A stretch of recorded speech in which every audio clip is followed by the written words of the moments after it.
Atos dos Apóstolos é um livro muito interessante. Além de ser um livro interessante, é para nós um livro muito importante. Eu gostaria de introduzir o livro hoje e tentar mostrar por que ele é um livro importante para cada um de nós. Em primeiro lugar, eu gostaria que você pensasse um pouco no título, no nome deste livro. Na nossa Bíblia é chamado de Atos dos Apóstolos. Devemos lembrar que no original não havia títulos para estes livros, mas o nome de Atos dos Apóstolos é um nome sugestivo. O nome já diz que o livro vai contar para nós os atos, as atividades dos apóstolos. Mas quando você começa a ler o livro, você vai perceber que alguns dos apóstolos não aparecem. Os nomes de todos eles, de fato, aparecem no capítulo 1, naquela reunião de oração da qual já lemos, mas não encontramos os atos de André, não lemos dos atos de Mateus, de Tomé, e muitos dos apóstolos não aparecem no relato deste livro. Além disto, você vai observar que encontramos os atos de alguns homens que não são apóstolos. Encontramos as atividades de Estevão.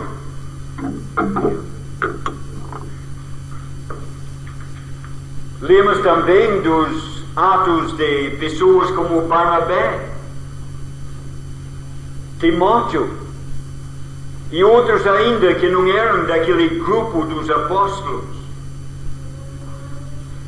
Por outro lado, quando você lê o livro, você vai encontrar a palavra apóstolos usado no sentido coletivo, indicando aquele grupo de homens que foram escolhidos pelo Senhor para este trabalho, e o livro refere-se a este grupo de homens mais de 20 vezes. Podemos então chamar o livro de Os Atos dos Apóstolos, se lembramos que o livro não conta todos os atos de todos os apóstolos e também inclui alguns atos de alguns servos de Deus que não eram apóstolos.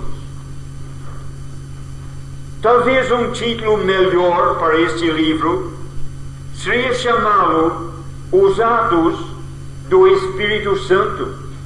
E quando você lê este livro, você logo percebe que quem planejou este trabalho e quem realizou este trabalho não eram os apóstolos.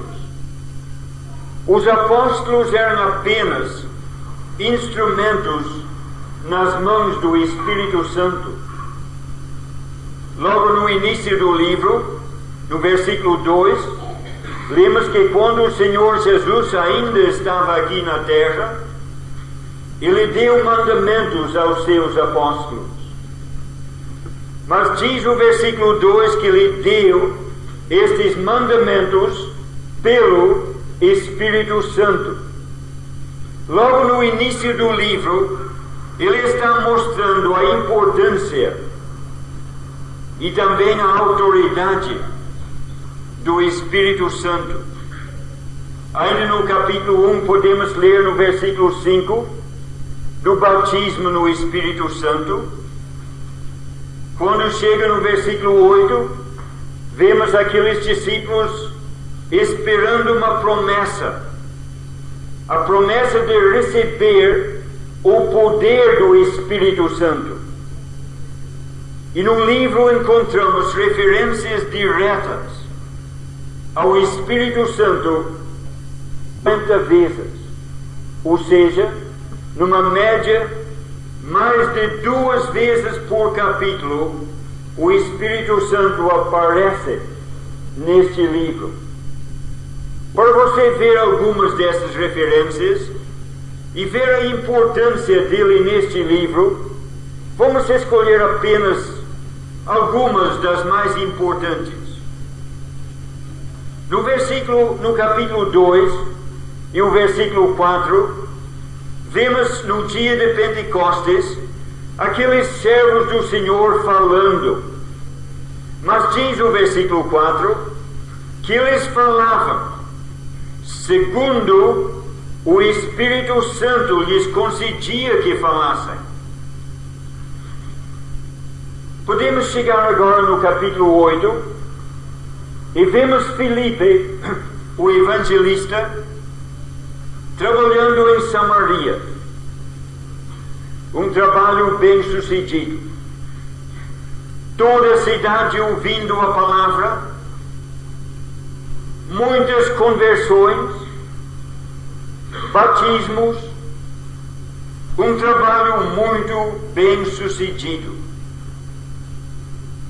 De repente, aquele servo do Senhor deixa Samaria, ele deixa aquele trabalho, ele vai para um lugar deserto, onde não poderia esperar encontrar pessoas, mas ele foi para aquele lugar, porque o anjo do Senhor mandou que fossem. Ele não abandonou Samaria, porque foi mandado parar pelos apóstolos, não recebeu uma ordem da igreja em Jerusalém, mas recebeu uma ordem diretamente do céu. Aquela estrada lá no deserto, ele viu passar um carro. E lemos no versículo 29 do capítulo 8, que o Espírito Santo disse: ajunta-te a este carro. Quem estava dirigindo aquele trabalho era o Espírito Santo.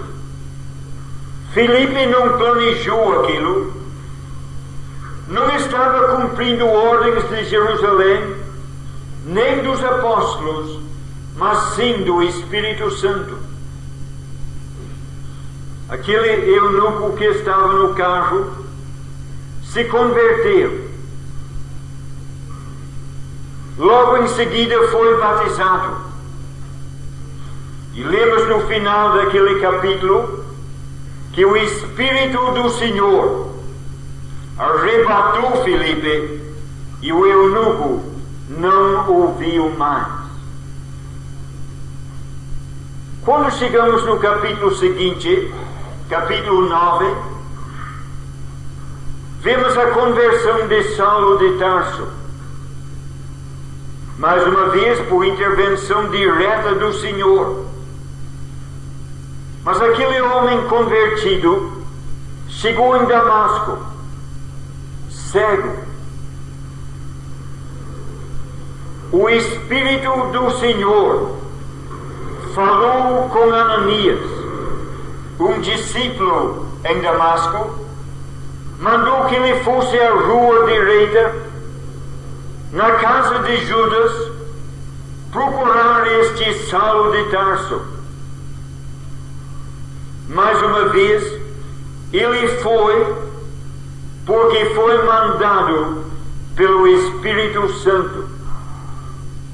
Lembra do capítulo 10? Cornélio, aquele homem justo e bom, porém pecador, foi avisado por Deus que deveria mandar chamar Pedro. E mandou seus servos à casa onde Pedro estava. E enquanto estes servos estavam a caminho, o Espírito Santo disse a Pedro: Pedro, 3 homens te procuram.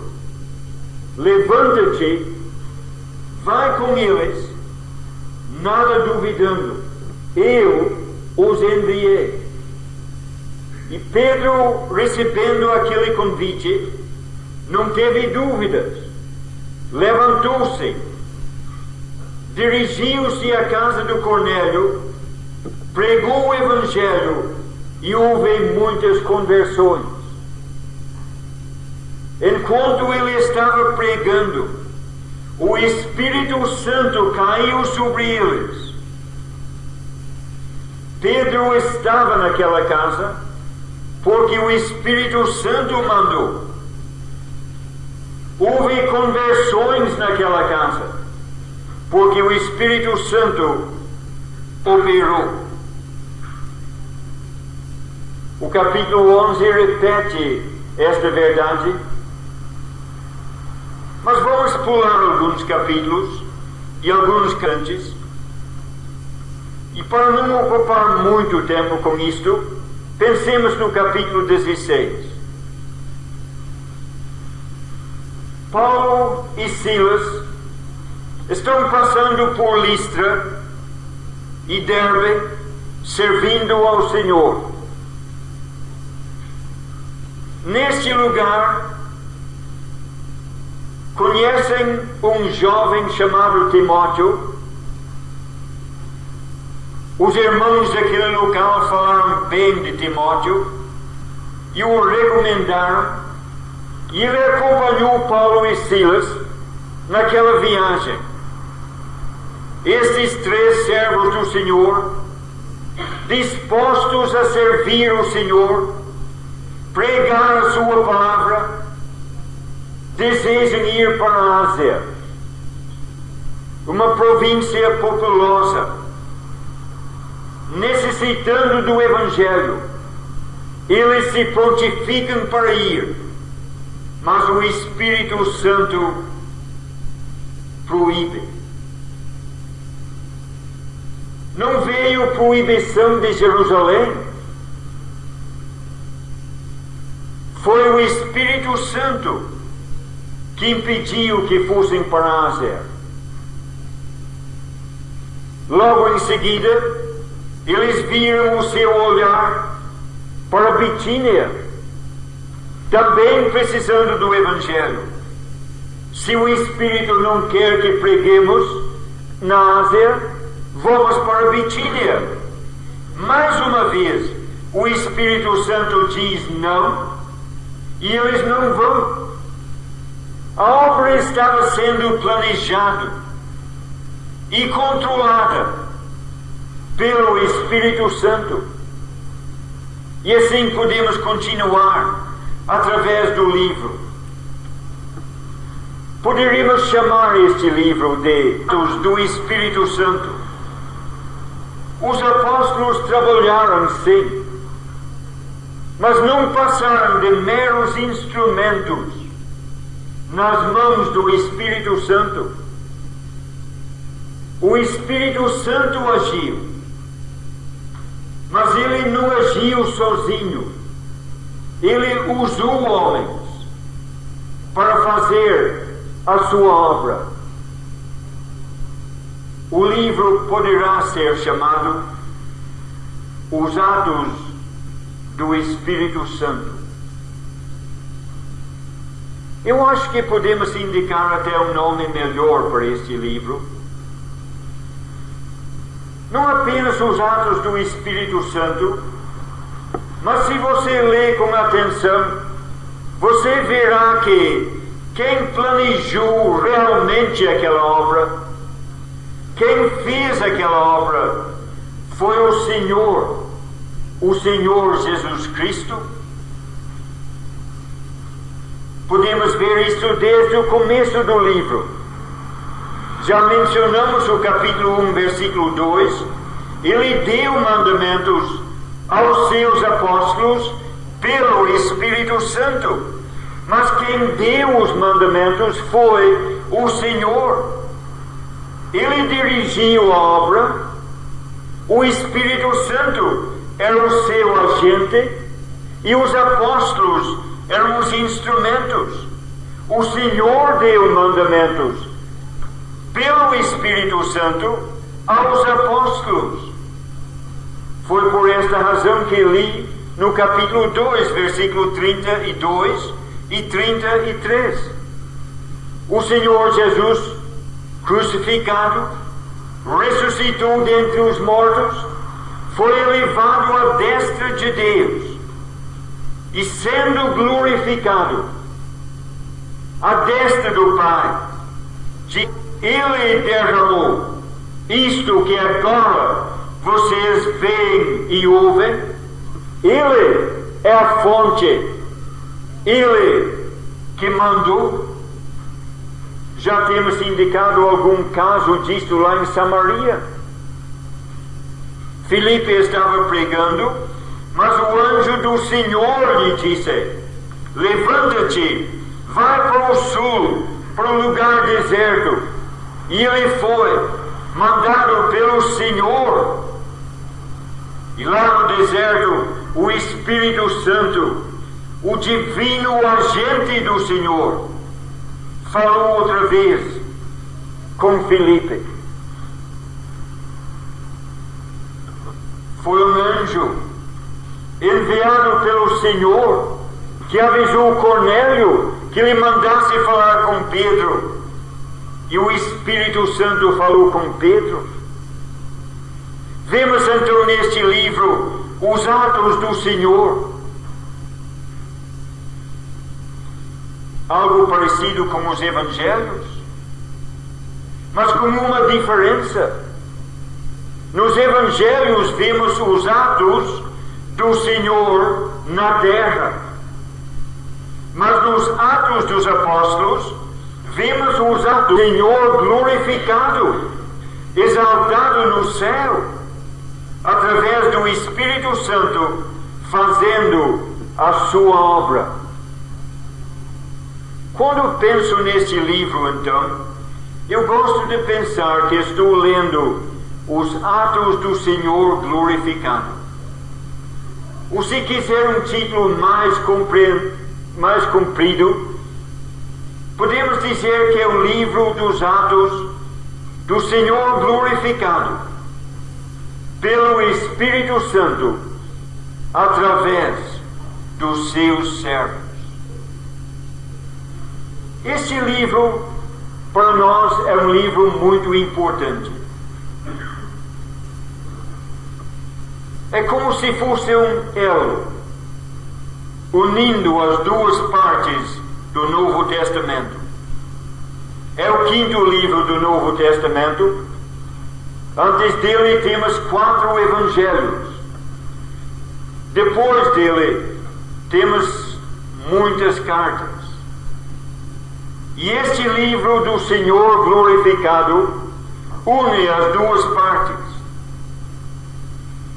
É a continuação dos evangelhos, e em especial a continuação do evangelho segundo Lucas. Lucas escreveu aquele evangelho inspirado pelo Espírito Santo, e Lucas escreveu os Atos dos Apóstolos. Você observou como ele começa? Fiz o primeiro tratado, ó Teófilo. O primeiro tratado era o evangelho que leva o nome de Lucas, e agora ele continua a história. Não é realmente um livro novo, é uma continuação do evangelho. O Senhor Jesus agiu aqui na terra, e quando ele morreu, ressuscitou e subiu às alturas do céu, não colocou um ponto final naquela obra,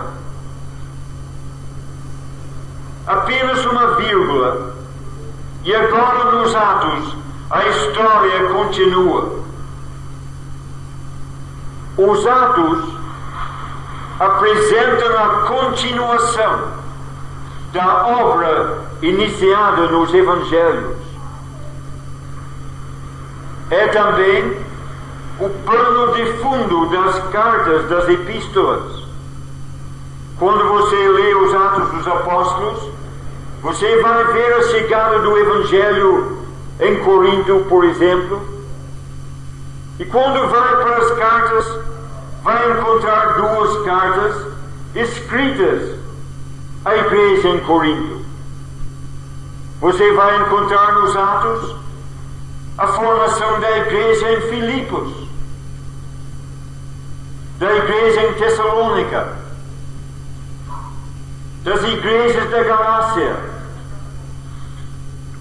E você vai encontrar cartas dirigidas a estas igrejas.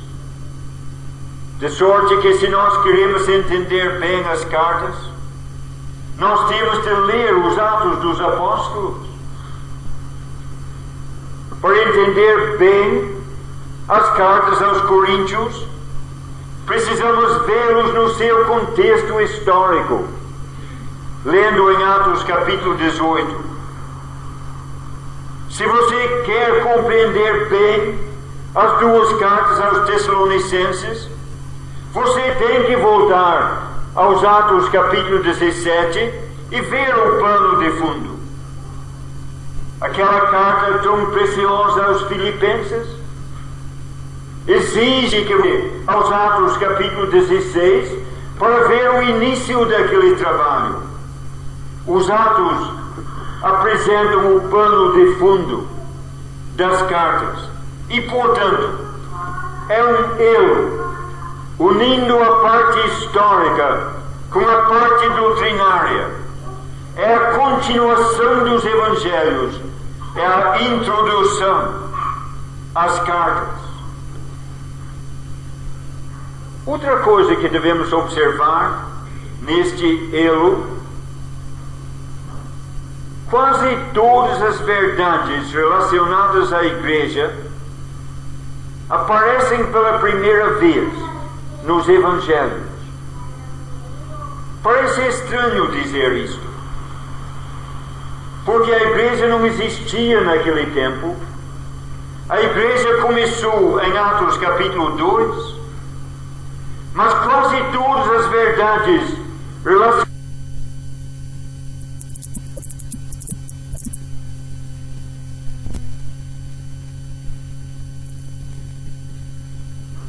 é lá em Mateus capítulo 26 que vemos a instituição da ceia. Novamente em Marcos e Lucas, a ceia do Senhor e o arrebatamento, a esperança da igreja. Pela primeira vez aparece em João capítulo 14. É lá nos evangelhos que encontramos a menção destas coisas. Nas cartas encontramos a explicação.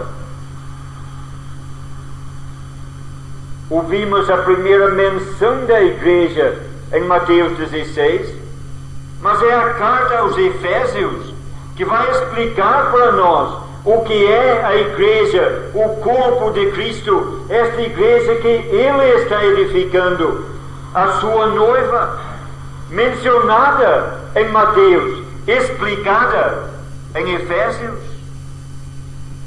A igreja local, mencionada em Mateus 16, mas explicada em Coríntios.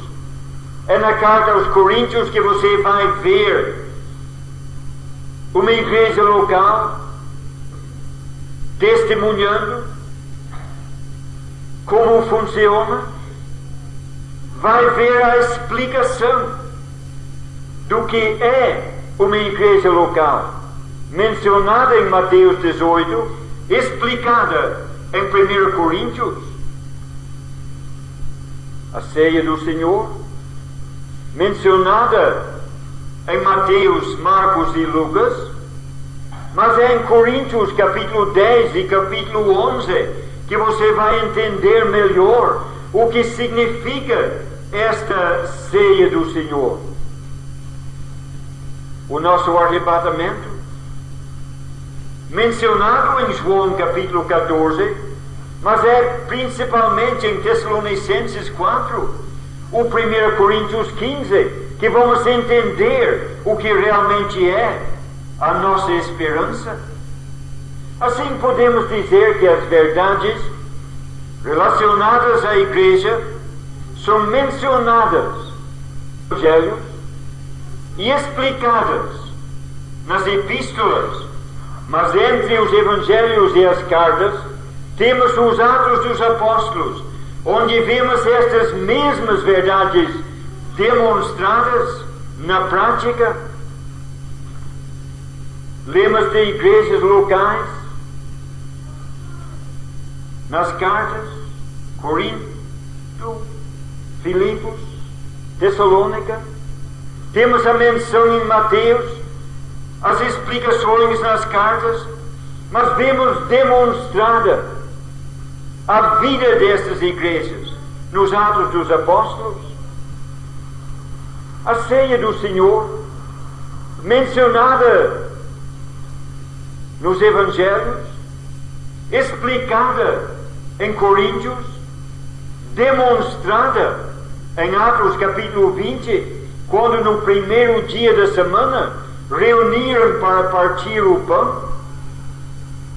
O batismo, mencionada nos Evangelhos, explicada em Romanos capítulo 6 e outros lugares, mas demonstrado nos Atos dos Apóstolos, quando Filipe batizou o eunuco e em outros casos semelhantes.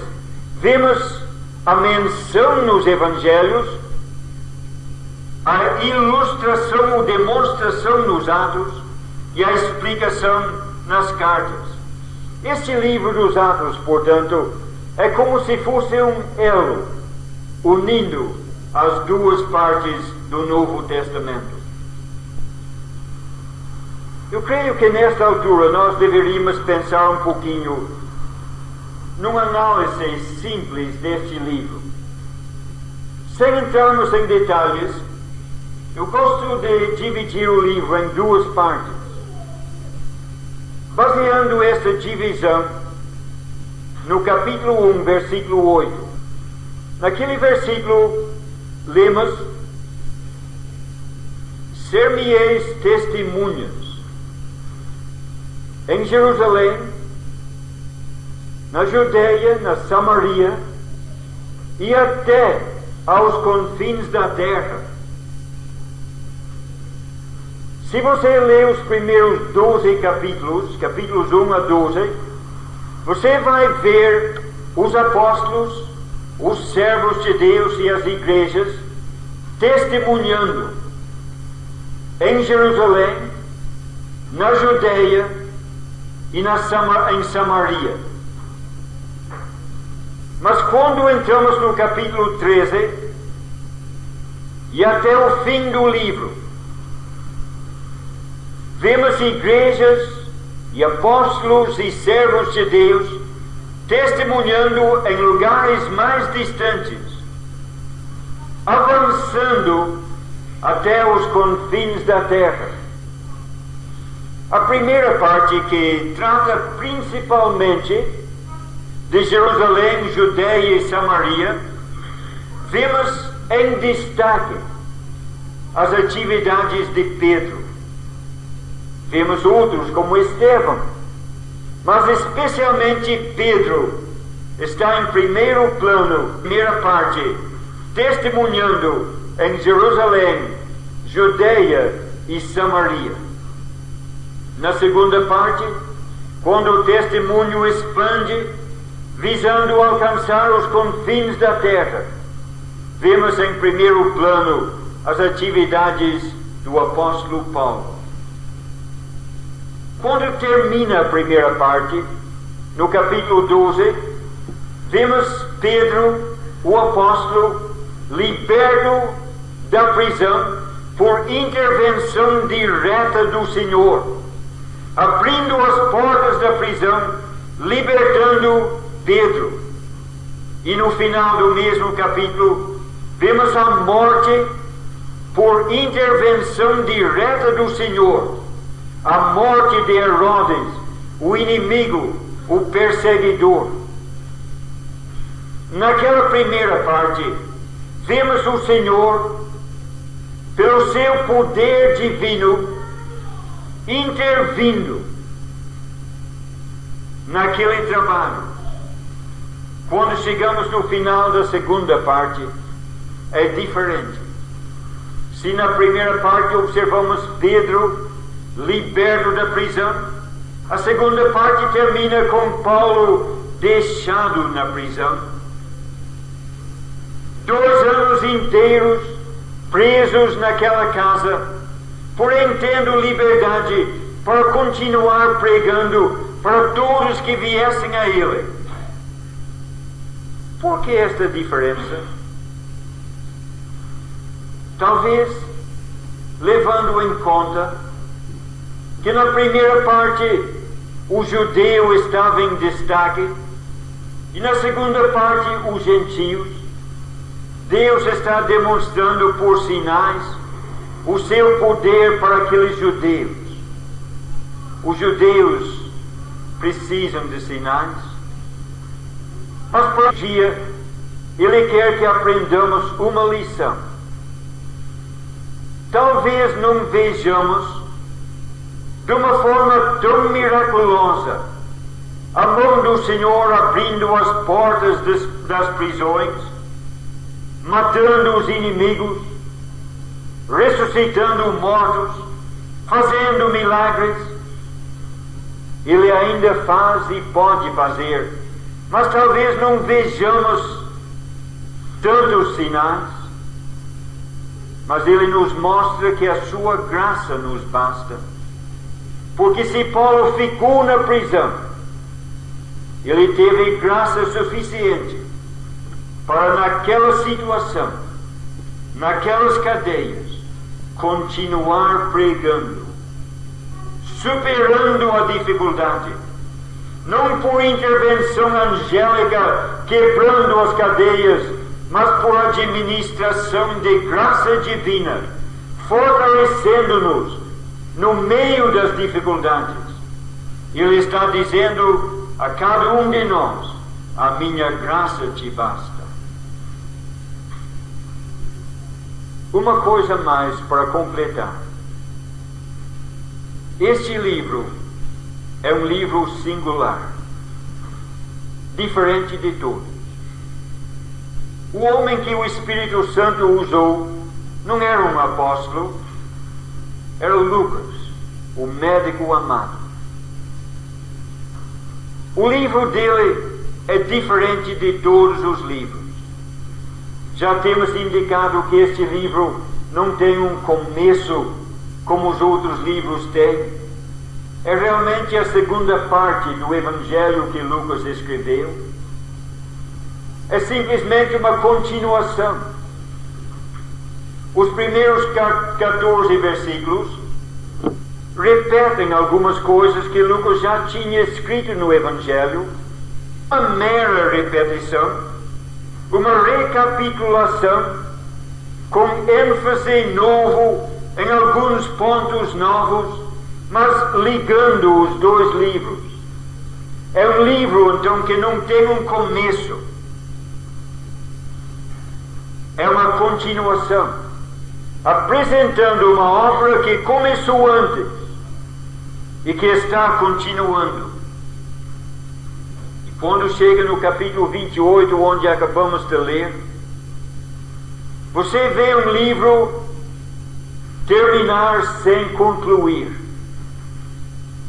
Não tem um fim formal. O último versículo deixa Paulo pregando com toda a liberdade para aqueles que vêm ouvi-lo, e o livro encerra com Paulo ainda pregando. Nem terminou a pregação, não encerrou o assunto. É um livro singular. E o que Deus quer dizer com isto? Lembra o que indicamos no início? Que temos aqui a obra, os atos do Senhor glorificado pelo Espírito Santo através dos seus servos. Esta obra com Pedro começou com o próprio Senhor. Esta obra não terminou quando os apóstolos morreram. esta obra continua até hoje.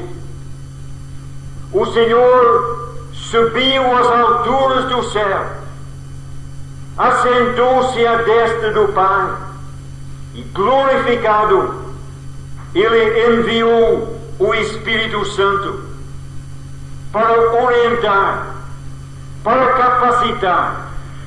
E o Senhor glorificado continua fazendo a sua obra no mundo até hoje.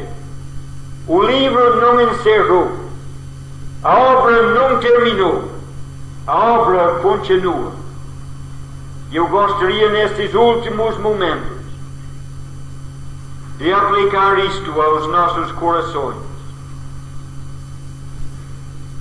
Se é verdade que o Senhor glorificado está trabalhando no mundo hoje, será que você, meu irmão, está percebendo o que o Senhor está fazendo?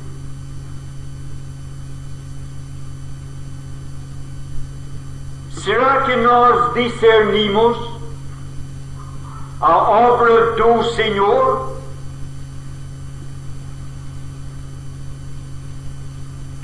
Na nossa vida individual, na sua vida,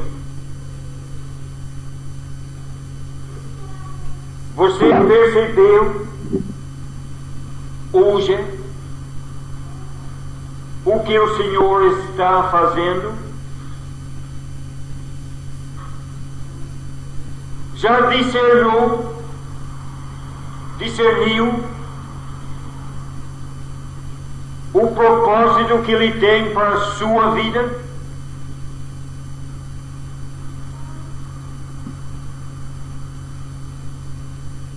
Em nível coletivo, como igreja, será que nós percebemos o que o Senhor está fazendo? Ou deixe-me fazer a pergunta de outra forma. Nós estamos tentando fazer algo para o Senhor, ou o Senhor está fazendo algo conosco? A diferença é muito grande.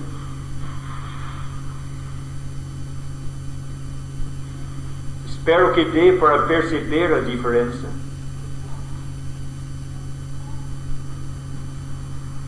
Muitos,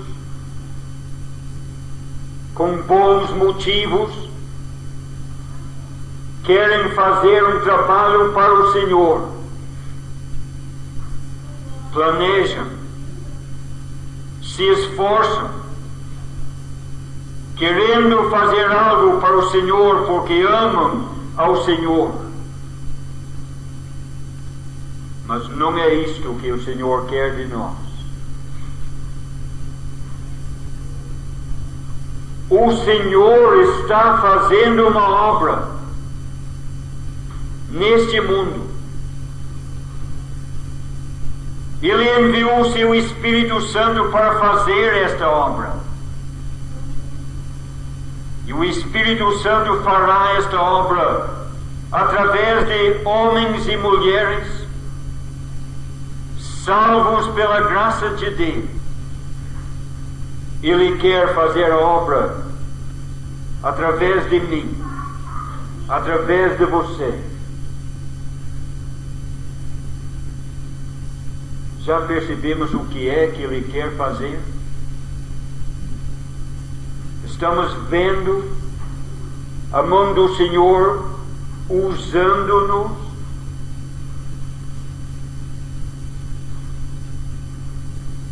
Ou estamos tentando fazer algo para Ele?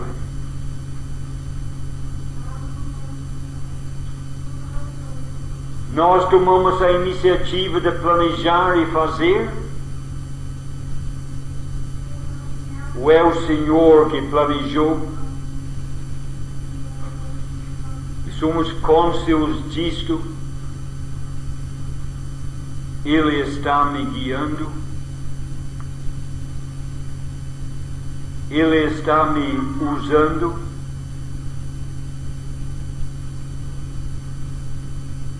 Paulo disse aos Coríntios: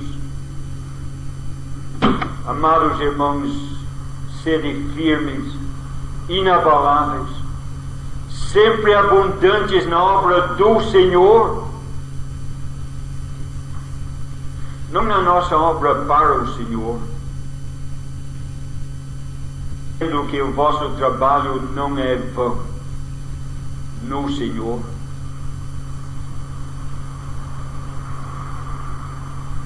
Vamos encerrar por aqui, mas amanhã, se Deus permitir, vamos começar a olhar alguns exemplos neste livro dos Atos,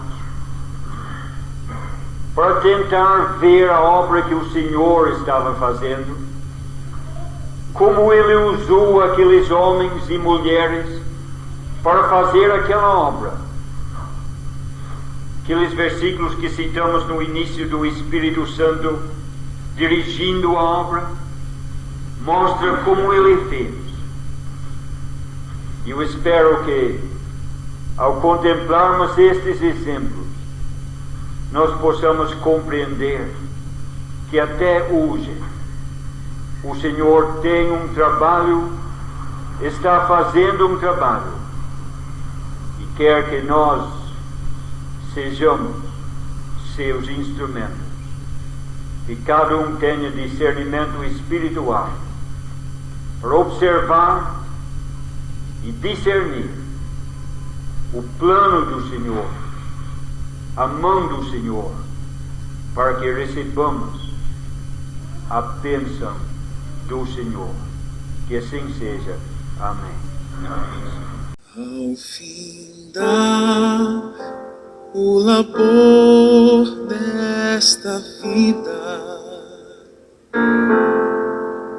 quando a morte ao teu lado chegar,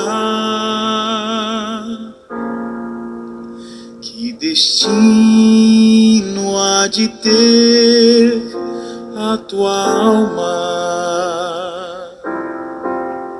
Qual será no futuro o teu lar?